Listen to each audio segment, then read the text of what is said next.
What is up, my beautiful ninjas? How you doing today? I'm Lone and welcome to the Hidden Waifu Village. And if you're here, it means you're either ready to dive into the neon-soaked world of NevernessToEverness, or you've already navigated streets and wondering how to manage your resources. Whether you are a total newcomer to the genre or a veteran looking for a fresh perspective, I'm glad you're here. The launch of a game like NTE is exciting, but it can also be overwhelming when you open that in-game shop for the first time. My goal today is simple. I want to show you how to get the absolute most bang for your buck. There's a strategic way to support the gacha you love without breaking the bank.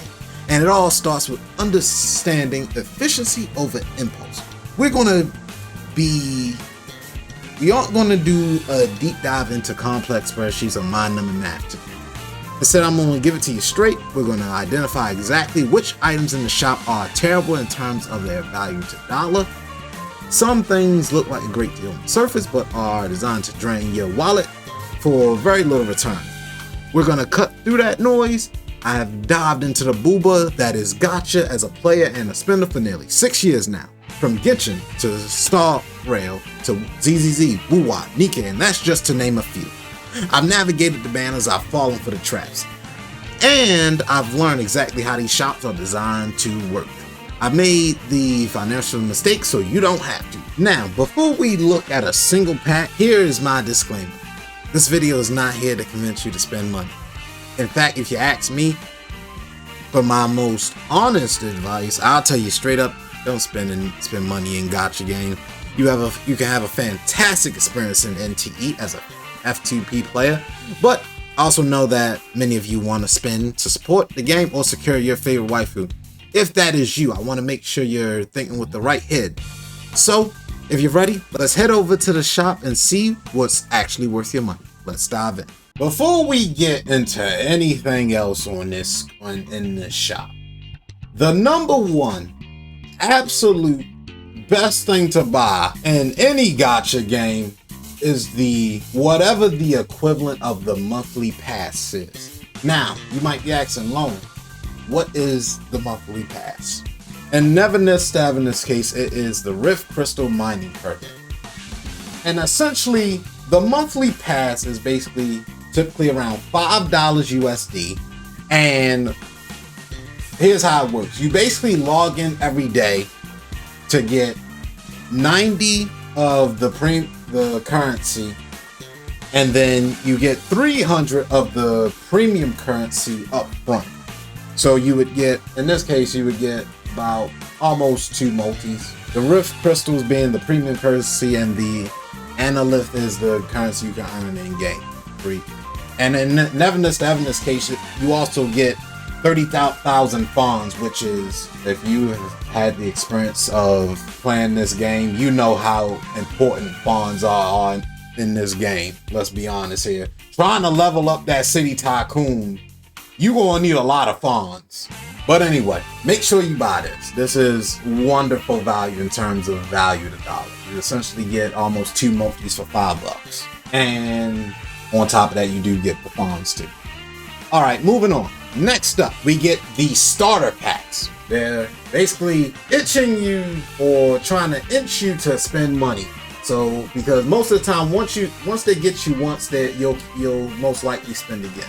In this case, the starter packs are the dice pack, which you will get both a standard and a premium full for just $1. Pretty good. Now, let's get into this limited press art pack. So, for $2, you get 180 Rift Crystals and the S-Rank arc, The Rain That Shook the World. So, I ain't gonna lie to you, this is a good deal. For starters, you get a S-Rank arc for $2. Just to give you a heads up, to buy an arc outright, you need 25 tri-keys. 25 of these keys equals 4,000. To get that, basically for just $2, insane value. And this is for the MC. So a lot of you might be saying, Lone, why would I buy this when I can get day off for free? And the main thing with Day Off is it's basically useless in boss fights. You can't use it in boss fights. It literally doesn't work. You literally, the passive says you have to kill enemies in order to get the ult charge. So this, it increases if you slap this on your MC, it will increase their personal damage, and by 30% all that, you can read the passive and so you could have this for an alternative for boss fights. Slap on your MC, they put in work, all that good stuff.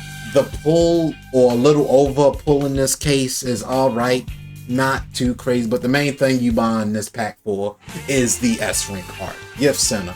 Now for this $5 down here, if you want to buy something a little bit more than just full currency, this gives you basically 1,000,000 fawns, which again, you need fawns to do a lot in this game.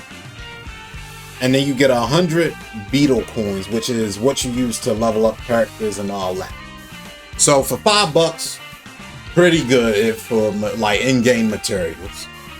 And then there's another pack here which I've already brought, and it's the premium multi for like $15. You might be thinking to yourself, why would I buy like $15 just for a single multi?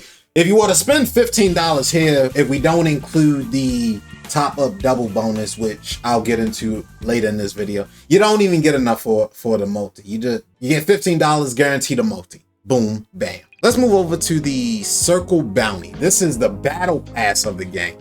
Now, battle passes and gachas are honestly also pretty good value. You basically spend you basically spend $10 and you get all this stuff over here. You get some pull currency, you get some premium multis, some standard multis. You get to pick a S rank arc, which we'll get into in a little bit, and some other currency.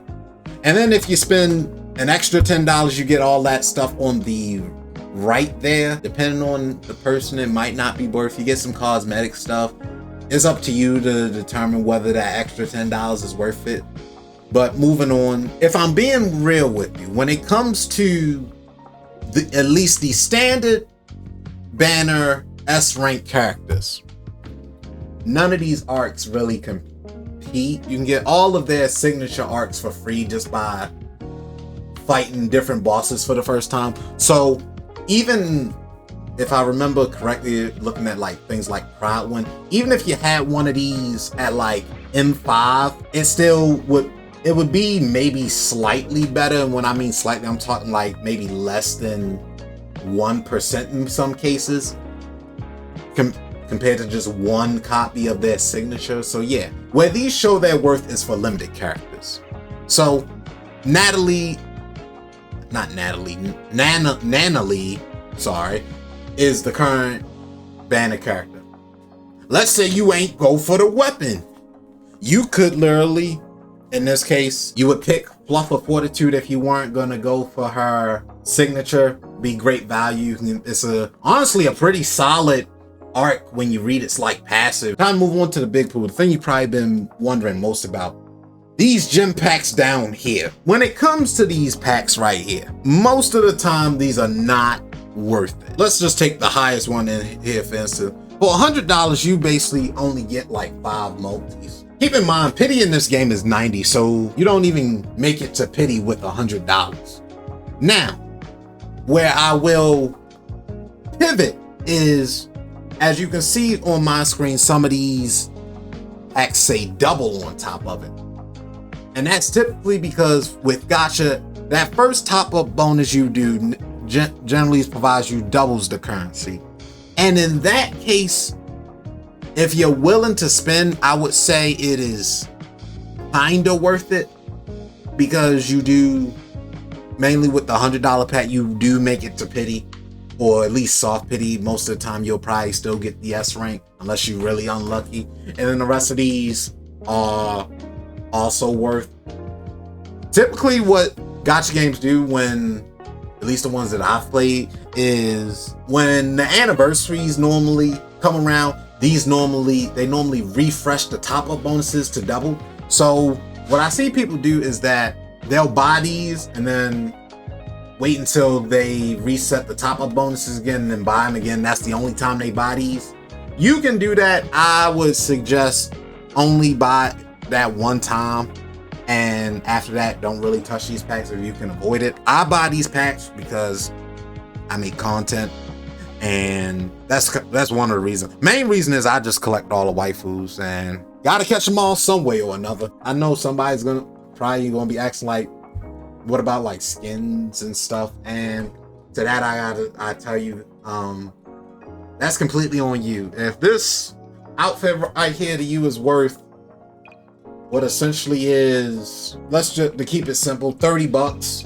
If that skin to you is worth 30 bucks, I say go for it. I can't decide your taste or it's completely cosmetic, so it's completely up to you. With that, my ninjas, that is all I got for you. Spend responsibly, spend wisely, and until next time, ninjas, roll out.